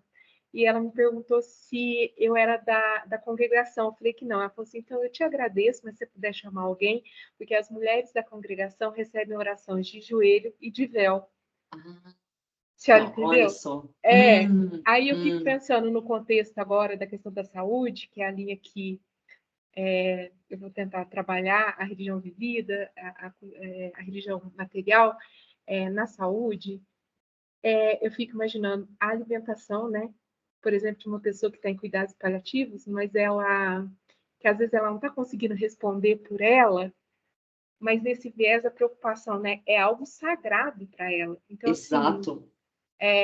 assim, já como a senhora disse, a gente vai pensando mil coisas, né? Eu, por exemplo, seria um assunto que na ONG que eu sou voluntária, que eu trabalho, eu vou tocar nessa questão.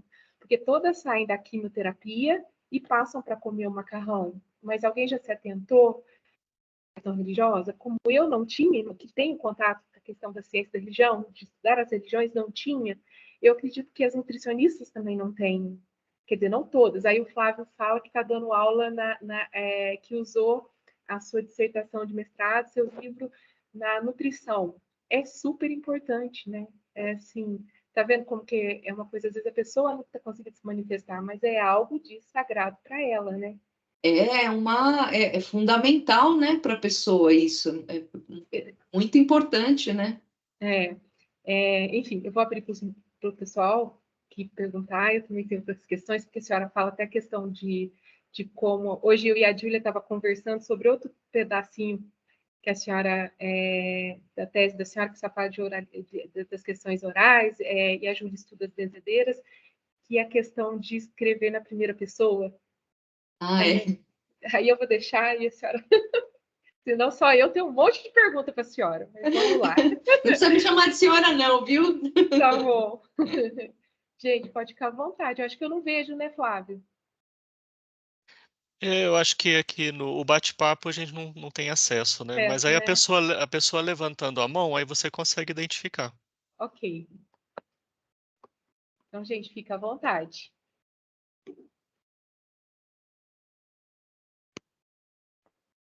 Renato. Professora, a senhora quer mais de uma pergunta? Depois a senhora vai respondendo uma. O que a senhora prefere? Ah, eu acho que eu vou responder no uma a uma. Ok.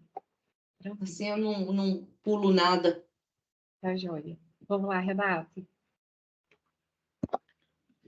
Boa noite, professora Patrícia. Boa noite. Fiquei muito contente de ouvi-la falando sobre religião material. Eu já tinha lido alguma coisa a respeito, mas não com tanta profundidade, né? E com essa visão panorâmica também, um pouco histórica. Gostei muito da perspectiva metodológica e sobre a virada material e virada sensorial. Não sei por quê, mas essa palavra virada me fez lembrar da virada decolonial, né? Mas, assim, a minha pergunta é a seguinte: se você acha possível articular religião material com epistemologia decolonial, já que a gente está tentando, não a gente, mas você está tentando criar uma teoria, né, da religião material voltada para as religiões ou para a materialidade na América Latina, né? Então, eu fiquei pensando nessa pergunta, eu também estou trabalhando isso na minha tese, né? E eu também estou estudando pessoas de terreiro. Então, fiquei muito feliz de aparecer aí as referências, né? A materialidade das religiões de matriz africana e, de fato, confirmo, porque também estou inserido em terreiro, E, de fato, os ibás dos orixás são uma parte dos orixás, é vivo, aquilo come, né? Então é muito interessante, me fez lembrar desse episódio. Obrigado, viu, professor? Ai, que bom, Renato. Obrigada pela sua pergunta, que é ótima. Eu tenho convicção de que, sim, a religião material dialoga bastante com epistemologias decoloniais. É, Primeiro, porque ela tem permitido exatamente esses olhares, né, que geralmente ficam excluídos, né? E tem os autores mais radicais, que são os que eu mais gosto, eles falam, inclusive eles propõem assim, né, da gente criar categorias de análise a partir da religiosidade que a gente está estudando. Então, sai, né, por exemplo, tem uma pesquisadora chamada Sonia Hazard, que é norte-americana, né? E ela fala muito isso, assim, de que, olha, o objeto vai sugerir categorias, né? O Tim Mangold também é um outro que vai falar assim, a gente precisa aprender com, em vez de aprender sobre, né? Então, nesse sentido, eu acho que essa teoria, ela dá espaço para novos olhares, para novos saberes, e por isso que, às vezes, eu acho que é mais do que uma virada material ou sensorial, meio que uma virada ontológica, porque ela vai chacoalhar, por exemplo, essa concepção de objeto, as divisões, as taxonomias de seres humanos e não humanos, objetos, tem vários, né, os autores mais radicais vão por aí, né? Então, é claro, a gente pode usar a religião material em diferentes dosagens, né? Mas os mais radicais vão por aí, falam assim, olha, porque naquela cultura tal, não sei aonde, né, a árvore é praticamente um ser humano. Então, se eu vou pesquisar aquela cultura, eu preciso levar isso em consideração. Eu não posso ir lá com a minha lente de cristã, ocidental, e falar, não, uma árvore é uma árvore, né, o ser humano é um ser humano. Então, isso tem dado, claro, muita polêmica também, mas eu acho que estava na hora de, né, questionar essas categorias que a gente sempre tomou como dadas, né? E na discussão, olha, tem uma discussão de museus, sobre museus acontecendo em religião material, que tem sido fantástica, né? Que são essas histórias dos objetos africanos, indígenas, em vários museus europeus, e que para o europeu aquilo é um objeto de arte, mas para quem perdeu o objeto, aquilo era talvez um ancestral, como é o caso do manto tupinambá, que está aí, né, em várias discussões, está em vários museus europeus, mas que para os tupinambás é um ser vivo, é um ancestral, não é uma coisa. Então, como que aquilo vai ficar guardado lá numa caixa de vidro, sem receber o ritual, sem... Então, eu acho que começou a se abrir um espaço para essas discussões, e aí eu acho que isso passa totalmente pela decolonialidade. Júlia? Primeiro eu vou agradecer, porque foi fantástico. Nesse momento, eu me encontro escrevendo sobre a sua tese, Que terminando honra! o capítulo, e o que não, é fantástico, e eu me arrependo de não ter lido antes, porque eu tive que mudar a abordagem, e era disso que eu falava com a Fabiana hoje, mais cedo, Ah, tá. para poder me adequar, porque eu concordo, e algo que me estranhou muito, que eu sou do direito, eu estudo as benzedeiras, fiz pesquisa de campo Que aqui, máximo! é no sul de Minas que eu tô, em Poços de Caldas, e eu estudei a salvaguarda enquanto patrimônio de cultura imaterial, porque nos livros de registro, né, nos livros de tombo, vem como ofícios e saberes, né? E quando eu me deparei com a questão da materialidade em si, eu fiquei muito confusa, porque qual que seria esse limiar ali entre o material e o imaterial? Então, toda a questão do sensível. E eu ainda tenho essa dificuldade, porque agora virou material, tudo material. Então, isso eu Te achei entendo. Isso eu achei fantástico. E o outro questionamento seria, assim, essa aproximação do pesquisador e a experiência sensorial. Acho que basicamente isso. Estou um pouco confusa, mas seria isso. Não, eu te entendo totalmente, porque eu passei por esse questionamento que você está fazendo, né? Eu ficava assim, mas poxa, tem essa coisa do patrimônio material e imaterial, como é que eu vou resolver isso? E eu me convenci de que não tem. Talvez eu esteja sendo um pouco ousada, eu vou apanhar de muitos antropólogos, mas eu não estou na antropologia. Mas eu não acredito, eu acho que essa é uma divisão artificial, como tantas outras que a gente criou, né? Então, razão e sensibilidade. Ora, para que a razão seja fabricada, você precisa da sensibilidade. Tem vários neurocientistas que já comprovaram isso, né? Então, tem um livro lá, O Erro de Descartes, do Antônio Damasio, que fala que para você formar o seu pensamento racional, você precisa das emoções e você precisa do corpo. Então, essas coisas não se separam, né? Eu não sei, né, que pé, como é que você está na sua tese, mas assim, né? Eu não consigo mais enxergar essas coisas separadas, então para mim não faz sentido falar, olha, essa parte é imaterial, mas aí tá tudo junto, não dá para separar. Então por isso que eu falo das religiões, né, eu gosto dessa ideia de religiosidades imanentes, porque, né, tem aquela frase lá da Simone de Beauvoir, né, que ela fala assim, não se nasce mulher, aprende-se a sê-lo. Eu acho que isso vale para as religiões, ninguém nasce budista, judeu, católico. Você aprende a ser. E como é que você aprende a ser? Pelo corpo. Então, assim, você é pequenininho, a tua mãe vai te levar, sei lá, na missa, né? Tem determinados rituais, coisas que come, que não come, né? Então, assim, como é que você vai ensinar para uma criança, né, o que é Deus, quem é Jesus, né? Você não vai você não vai ler a Suma Teológica para ela, né? Então, assim, você vai pelas formas materiais. Então, é figura, é o corpo, é a roupa, né? Então assim, você está materializando algo, né? A partir ali, né? Assim, não tem outro jeito, né? Não tem. Toda religião tem uma dimensão material. Mesmo o protestantismo, que quer dizer que não, eles têm. Porque, assim, né, eu estou aqui pensando no protestantismo clássico, né? Que não pode imagens, né? Iconoclasta.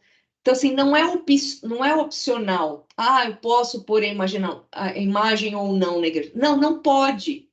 Isso já caracteriza uma materialidade, né? E aí você tem a música, né?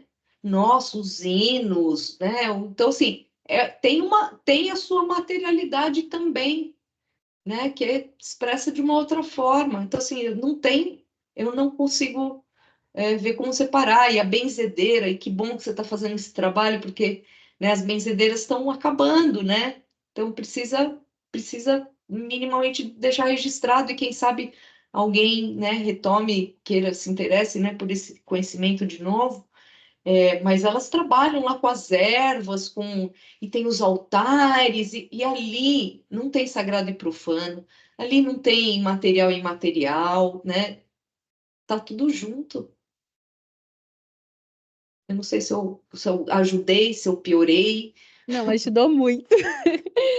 Mas é fantástico. Mas eu parti para pesquisa por conta disso, porque elas estavam acabando. Minha avó era benzedeira. Que Mas legal. é muito interessante, porque é todo um contexto, né? E você se insere. Quando você vai na casa delas, aí que você entende realmente como aquilo impacta.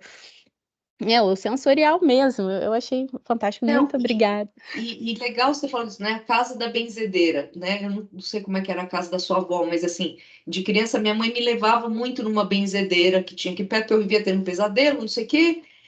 E eu me lembro a vida inteira dessa senhora, que assim, a casa dela não era dela, era das pessoas, porque ela recolhia doações, né, para levar para os orfanatos. Então, assim, a casa dela era uma bagunça, porque ela vivia recolhendo coisas, objetos que depois ela levava, né? Então tinha sempre um monte de gente passando mal, gente doente, gente levando criança que estava com quebrante. Então, assim, a casa dela, assim, não era uma casa. Então, assim, não dá para falar que ela tinha um momento sagrado, um momento profano, porque a vida dela era toda aquilo, a casa dela girava em torno daquilo, né? E continua assim, né, e algumas fazem os atendimentos por telefone, aí que piora a situação, né, porque é de qualquer lugar mesmo, né, que Nossa, elas ainda tem mais atendem. essa aí. A É. tecnologia no benzimento, é. Tem. E o local também é uma questão muito delicada, porque algumas têm um lugar específico para isso e outras não. E muitos filhos de benzedores e benzedeiras, desculpa, só uma observação rápida, eles falam que não querem benzer porque não querem a casa daquele jeito. Ah, olha Não querem aí. as pessoas entrando na casa deles, não querem aquele Olha. tanto de coisa. Olha aí, isso dá uma coisa para você explorar aí no seu trabalho, a casa da benzedeira, né? Olha, dá para você Realmente. Obrigada. partir da casa da benzedeira para falar do assunto. Agora, Claudinha. Professora Patrícia, obrigada, viu? Eu tive a alegria de ler a sua tese. Nossa, eu fico alegre. Eu estou na parte final, bem finalzinho mesmo, nas últimas páginas, e eu fiquei tão animada que eu até coloquei no grupo, né, professor Flávio? Gente, como se eu estivesse descobrindo, né? Imagina. Que inocência. Todo mundo estudando, a professora Patrícia. Puxa, Professora, que honra. eu estou muito animada com esse assunto, mas eu ainda tenho muitas dúvidas, sabe? Tanto no aspecto teórico, metodológico e epistemológico também. A primeira delas é basicamente eu me perco em algumas vezes quando eu começo a pensar entre religião vivida e religião material, sabe? Às vezes eu tenho a impressão de que elas estão se encontrando assim para mim. E aí, quando eu começo a analisar um objeto, eu começo a ter dúvidas, e eu faço esse exercício várias vezes, assim, eu vou pensar como se eu fosse pesquisar isso. E aí eu vou avançando no meu raciocínio, e aí eu falo, poxa, agora eu já não sei mais se o meu parâmetro teórico-metodológico é da religião vivida, ou se já é religião material, ou se eu comecei com uma e terminei com a outra. E aí eu fico um pouco estremecida. Assim, é uma questão muito de personalidade, né? Eu quero saber exatamente por onde eu estou indo ali. E eu estou me sentindo perdida metodologicamente entre a religião vivida e a religião material, sabe? Tá me deixando um pouco angustiada, assim. E aí eu fiquei pensando num exemplo prático, que é a segunda pergunta, na questão do espaço e das coisas, né? Dentro do contexto da religião material. E se essa coisa for abstrata? Ah, por exemplo, uma inteligência artificial, que eu tenho pensado muito sobre isso. E se esse espaço for também abstrato, porque ele é virtual? Como que eu falo dessa proposta de religião material quando o tangível não é tangível, e não é porque ele não é imaterial, é porque ele é abstrato mesmo. Ele é uma ficção, porque é uma projeção, né, de algoritmos. E é possível pensar nessa relação? E aí eu começo a refletir sobre esse exemplo e eu não sei mais se eu estou na religião da vida ou não, se eu estou na religião material, sabe? Por fim, a questão da emoção. Porque a emoção por si só já é corporeidade, né? Não existe emoção desconectada da pessoa. O gatilho para essa emoção são crenças? Talvez algumas memórias religiosas que foram construídas ao longo da vida, ou uma herança pretérita, enfim. O que desperta essa emoção, que está muito presente nessa materialidade, seria, eu poderia pensar a partir das crenças? Obrigada, viu, professor? Imagina, eu acho que, né, o que pode te ajudar a pensar essa questão das emoções é um livro chamado Antropologia das Emoções, de uma autora chamada, eu acho que é Cláudia Coelho, são duas autoras, é Cláudia Coelho e eu não vou lembrar outra agora, mas elas vão dizer assim que as emoções são aprendidas, e elas falam inclusive assim que ciúme é uma emoção aprendida, que é muito interessante, porque a gente tem a impressão de que é a coisa mais espontânea do mundo, né? Ah, eu sinto ciúme. Mas se eu tivesse, talvez, nascido na sociedade XPTO, que não é monogâmica e tal, será que eu teria aprendido ciúme, né? Então, ela vai falar isso, né? E aí tem emoções que você vai aprendendo mesmo a partir da materialidade. Porque, assim, né, até que a gente tenha uma certa idade e discernimento para falar, ai, crenças e valores e tal, a gente já foi, em grande parte, construído a partir da materialidade, né? Então, vamos pensar aí, né, a ideia que cada um tem aqui de um relacionamento amoroso. Como é que vocês aprenderam isso? Foi a partir, né, alguém veio com um manual, quando vocês eram crianças, explicou assim, relacionamento amoroso pá. Não. Você viu, sei lá, você viu seu pai e sua mãe, né? Você viu eles de mão dada, vocês viram eles se beijarem, depois você viu, sei lá, novela, depois você viu filme, depois você viu suas amigas, e aí você foi construindo, e aí chega uma hora que, né, você tem o conceito na sua cabeça, né? O conceito se acopla a essas experiências todas e que você vai falar assim, ah, isso é um relacionamento amoroso, né? E esse conjunto de experiências se chama relacionamento amoroso.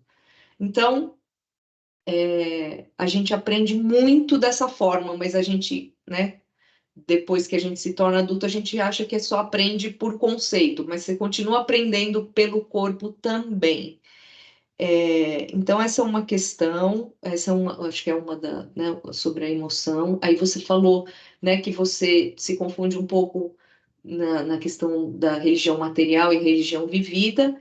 Elas têm realmente fronteiras fluidas, mas a religião material, né, ela tem objetos bem específicos. Então, é quando eu estou pesquisando a partir de práticas, a partir de objetos, de espacialidade, de arquitetura, é que, né, ela não separa. Claro, você pode analisar um ritual materialmente.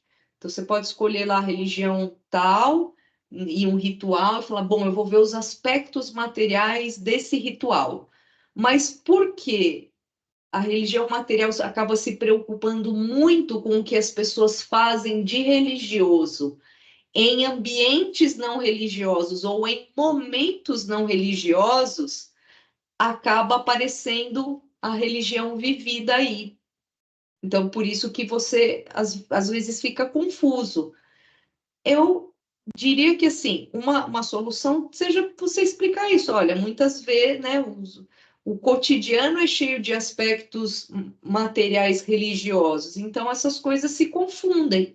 Faz né, gasta um tempinho lá explicando isso.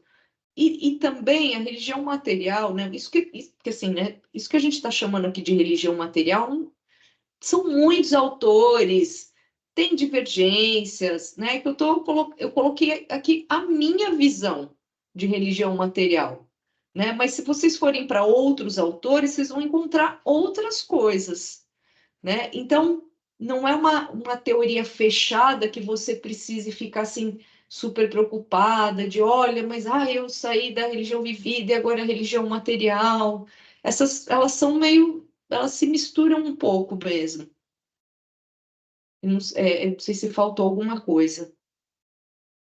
Eu acho que você fez mais uma pergunta e eu perdi aqui alguma coisa. Eu tinha só comentado da relação entre religião e inteligência artificial como coisa e Isso. espaço abstrato. Boa. O Vasquez vai chamar isso de religiosidade pneumática. Tem um capítulo dele, ele fala, né, que é pneumática, assim, que está no ar, né? Mas não deixa de ser materialidade, porque você vai precisar de um computador, né? Mais do que nunca, tem vários equipamentos agora para você ter a experiência 3D, né? Acho que é a igreja, a Lagoinha, né, que criou, tem uma igreja no multiverso, né? E aí lá você faz o seu avatar. Então, quer dizer, você está vendo, é material, sim, né? Então, tem um rapaz pesquisando isso tem um rapaz e uma pós-doc que acabou de chegar lá que está exatamente pesquisando essas plataformas religiosas digitais. Então, assim, você tem o seu avatar, e aí você conversa com a outra pessoa que está no culto, e tem o templo, gente, tem a pia batismal, tem tudo, tem a igreja montada no multiverso. E aí é que tá, a materialidade é tão importante que se tenta, nesse meio pneumático, reproduzir o mais fielmente possível a experiência real. Porque chega uma hora que o corpo perde, então tem a sua materialidade, não é um negócio que é só abstrato. Então tem o computador, né? Tem, ok, né? A pessoa não está fisicamente no lugar, mas ela está, como é que ela está? Ela está sentada na casa dela, ela fica deitada no sofá, né? E aí outras posturas vão ter outras implicações, né? Né? Durante a pandemia, que a gente não podia se ver e tudo virou online, a gente, se vocês prestarem atenção, a gente reduziu a nossa percepção sensorial a 2 sentidos, né? A visão e a audição, e isso teve consequências, né? Que até hoje, né, se vocês pegassem crianças em fase de desenvolvimento, que ficaram muito no online, elas estão com problema de relacionamento nas escolas agora. Elas têm dificuldade de se aproximar, né, tá melhorando, mas eu acho que em algumas crianças, numa certa faixa de idade, isso foi um prejuízo que eu não sei como é que vai ser, que vai refletir na idade adulta, né? Então tem consequências, então tem materialidade, né? E eu acho que essa é uma das partes mais difíceis de estudar em religião material, a questão do corpo, é a parte menos estudada. É essa coisa do corpo, mas não como símbolo, mas o que acontece com o corpo. Né? Então, eu vou naquele... Né, em alguma aula minha, eu lembro que eu coloquei umas fotos assim de umas igrejas barrocas, mas que tinham umas imagens de Cristo assim muito dramáticas, assim muito dilaceradas, com muito sangue, assim. Então, e aí eu lembro, e aí eu coloquei uma imagem de uma capela que era, sei lá, na Escandinávia, que era assim, era nas montanhas, e era toda assim ao ar livre, e era tudo clean, era tudo. Então, assim, olha que como o cristianismo pode ser uma experiência muito diferente se você for num lugar ou no outro, independente do ritual que vai ter. Vamos pensar que você só vai lá e vai entrar e ninguém vai falar nada. Você vai entrar e sentar.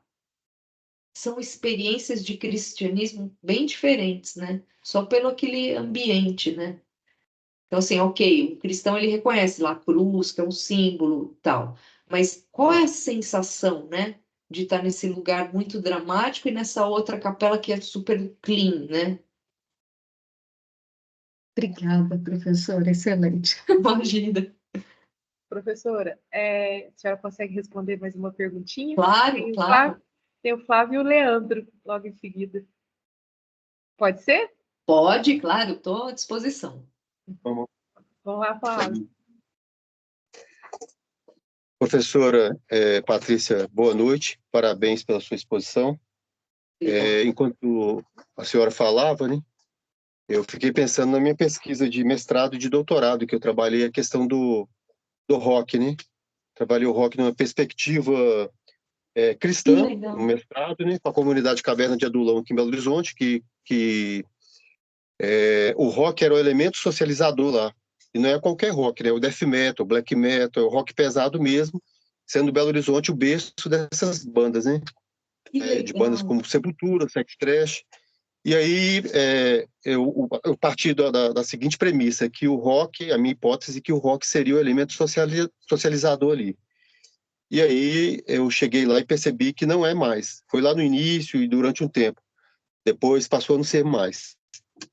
Com 22 bandas de rock pesado, que inclusive o pastor incentivava a criação dessas bandas, para essas bandas viajarem o Brasil inteiro, até fora do país.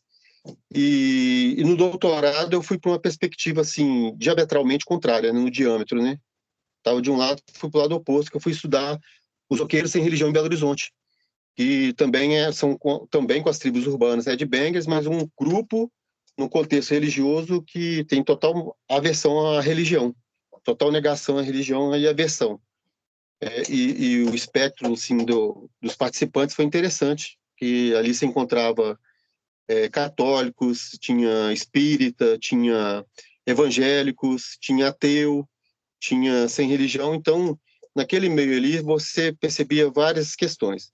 Mas o que me chamou a atenção na palestra da senhora foi quando a senhora falou de tatuagem e com relação à religião material. Aí eu fiquei pensando na minha pesquisa, quando eu vejo os corpos tatuados, marcados com piercings, com alargadores. Então, assim, esses corpos são marcados com... São várias marcas nesses corpos. E também temos a música como outro elemento material, nós temos a dança, o moche lá. Então, sim, são várias questões, né, que aconteciam e que acontecem aqui em Belo Horizonte. E eu fiquei pensando nos lugares, enquanto a senhora dava palestra, nos lugares que a gente ia para show, que a gente ia tocar, ou que a gente ia em algum show das bandas, e debaixo de viaduto, em galpões que estão distante do centro de tomada de poder em Belo Horizonte, vamos dizer assim, e outros lugares também na região nobre de Belo Horizonte. Mas, em suma, você vê assim, uma cultura bem marginal nesse aspecto, e assim, enquanto a senhora falava aqui, eu conseguia sentir o cheiro dos lugares. Então, assim, eu tive assim, uma emoção aqui hoje de ver a senhora falando e lembrando, fazendo um paralelo com a minha pesquisa, com a minha vivência com as tribos urbanas, que até eu mudei essa nomenclatura, agora é Círculos Urbanos Headbangers, por causa do nome tribo, né, que já é carregado de um preconceito. Então, até no final da minha tese, eu trabalhei essa questão. Mas eu fiquei pensando muito nisso, né, no cabelo grande, na tatuagem, nos implantes subcutâneos, no alargador. Então, sim, a pesquisa da senhora me provocou muito nesse aspecto essa noite, e eu queria parabenizar e queria te falar também que eu não trabalhei a questão dessa religião material, mas, como a Cláudia falou agora há pouco, né, a religião vivida na nossa pesquisa, assim, tá borbulhando como se fosse um vulcão em erupção. A religião material da mesma forma. Então, assim, são teias, está tudo ligado, não tem como a gente achar que as coisas não estão ligadas, e a gente pode mudar os conceitos e a gente não vai dar conta de falar disso. Puxa, que Muito bacana obrigado. o seu... Não, eu que agradeço. O seu tema é muito interessante. Eu flerto muito com religião e música. Eu tenho feito assim umas incursões de leve, eu tenho alguns amigos músicos, e eu tenho um estudante que está exatamente falando, mostrando assim como, né, a escala musical ocidental foi criada deliberadamente pela Igreja Católica, né, mas traz todo um ethos grego, racional. Então, assim, desde o começo a música... Bom, música era, né, era algo religioso, né? Ela era algo de manifestação religioso, foi legal você trazer essa experiência do rock, porque assim, na minha adolescência eu era super roqueira, né? E aí eu não falava inglês nem nada tal, e gostava da melodia e tal. E aí, anos depois, eu aprendi a falar inglês e ouvi, né, músicas que eu ouvia na adolescência. Então, por exemplo, Steve Vai, né, o guitarrista. Uhum. E aí eu, né, depois de cientista da religião e entendendo a letra, eu falava, meu Deus, mas como esse homem é cristão, olha isso, um baita roqueiro, né, nesse estereótipo, cabeludo, piercing, tatuagem, não sei o quê, mas olha as letras, né, e aí depois eu aprendi ainda essa história de que, olha, mesmo a escala, né, no rock, né, veio lá do cristianismo, né, então, assim, é muito interessante. E mais uma vez comprova, né, como a religião está por trás de tudo, né? Eu não sei se você conhece, mas tem um livro que eu acho que pode ser interessante, do antropólogo José Miguel Wisnik, O Som e o Sentido. Eu não sei se você conhece esse livro. Para quem está na música, é delicioso. Muito, muito José, legal. José Miguel Wisnik, com W. W-I-S-N-I-K.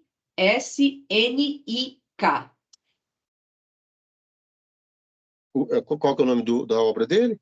O Som e o Sentido. Ele vai Vou pesquisar. basicamente fazer uma história da música, falando música modal, e aí música tonal, e como isso tem a ver com religião, é maravilhoso. Nossa, muito obrigada pelo seu comentário, Obrigado. muito legal. Eu que agradeço pela sua indicação aqui. Muito obrigado. Professora, agora nós vamos caminhando para a nossa última pergunta com o Leandro. Lê, fica à vontade.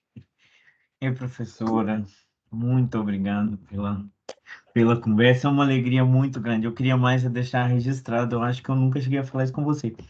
Mas você foi muito importante pelo menos para mim, e acho que para os outros também, com a sua pesquisa de religião vivida, que abriu com religião material, que abriu muitas portas para a gente pensar a religião vivida, né? Eu lembro que no meu processo para chegar na religião vivida, eu passei pela sua pesquisa num sentido de entender outras formas de abordar a religião, né? Muito além do sentido religião, sistema de crenças, né? Então, assim, hoje a nossa pesquisa aqui nosso grupo, nós estamos concentrando na religião vivida, mas só para deixar registrado mesmo que você tem uma importância muito grande nessa virada, nesse sentido que nós estamos indo aqui mais para o cotidiano, mas que a materialidade também está muito na centralidade das nossas pesquisas. Então, assim, nosso agradecimento por toda essa proposição que você traz para a ciência da religião no Brasil e essa virada grande aí que você possibilita a partir desse seu trabalho. Eu tenho uma pergunta, que eu acho que é um problema da religião vivida também, e que eu não sei como que a religião material pensa nisso. Porque nós estamos lidando com a religião no cotidiano, né? Então a definição está muito fluida, coisas que não são religiosas se tornam religiosas, coisas que às vezes são religiosas perdem o sentido religioso ali no cotidiano, na prática. Então, a minha pergunta é como que a materialidade pensa esses objetos que estão numa fronteira, sabe? Que não, por exemplo, uma imagem religiosa de uma Nossa Senhora a gente consegue entender. Mas aí eu lembro do exemplo da Fabiana, que na pesquisa dela, a, a pessoa que ela entrevistou falava de até um remédio se tornar meio sacralizado num ritual. Então, assim, em que sentido que a religião material consegue quase que metodologicamente pensar com esses objetos de fronteira que estão ali nos dois lados, né? Que ganham um sentido religioso. E meio que, aí não sei como que eles vão pensar isso, né? Talvez se o sentido que as pessoas atribuem, que confere um grau religião material para esse objeto, quando o objeto não é propriamente caracterizado religioso. Como que pensa isso? Mas muito obrigado. Acho que nós temos muito a trabalhar junto aqui no grupo. Acho que muitas das pesquisas da religião vivida vão para o lado da materialidade. E é uma alegria muito grande ouvir esse vídeo. Muito obrigada pelas suas palavras, Leandro. Eu fico muito feliz, fico muito lisonjeada, né? Fico feliz que o meu trabalho esteja contribuindo aí de alguma maneira para vocês. Nossa, isso faz isso me dá um propósito, né? Então é para isso que a gente está aqui na academia, né? Então quando a gente vê o nosso trabalho, né, dando frutos, assim, podendo, né, contribuir né, com o pensamento né, de outros pesquisadores, isso é o nosso objetivo, né? Então, fico muito feliz.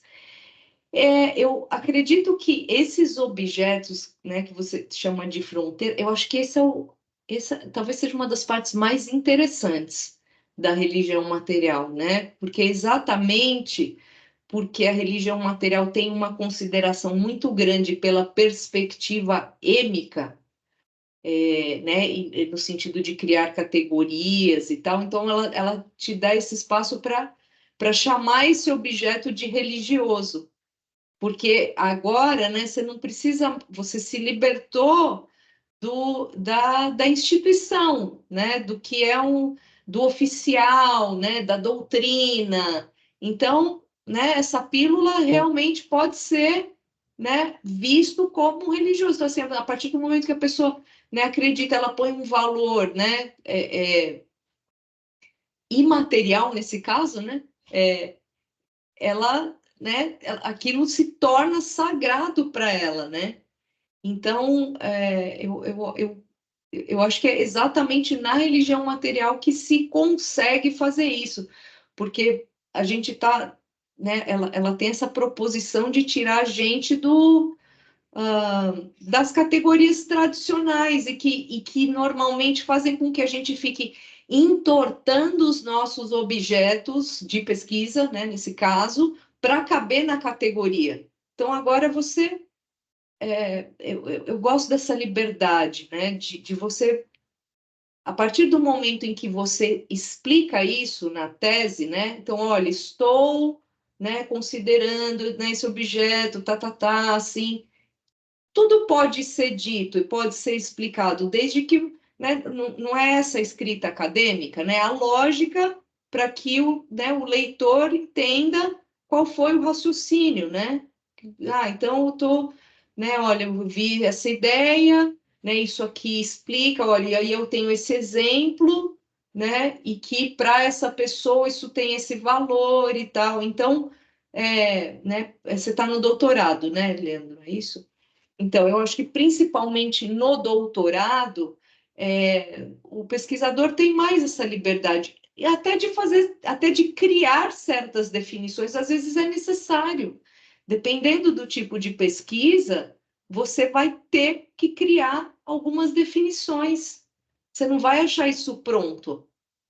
Então, você vai ter que pensar sobre aquilo, claro, você vai conversar com esse autor, com esse autor, com esse autor, de preferência vai conversar com autores que vão contra o que você está querendo dizer também, porque é para você, né, tentar cercar o seu pensamento, né, dos prós, dos contras, mas muitas vezes você vai ter que criar definições. Eu não vejo nada de errado com isso, né, desde que bem fundamentado, né? Senão a gente vai ficar sempre repetindo o que alguém já disse, né? Então a gente dialoga com os autores, né?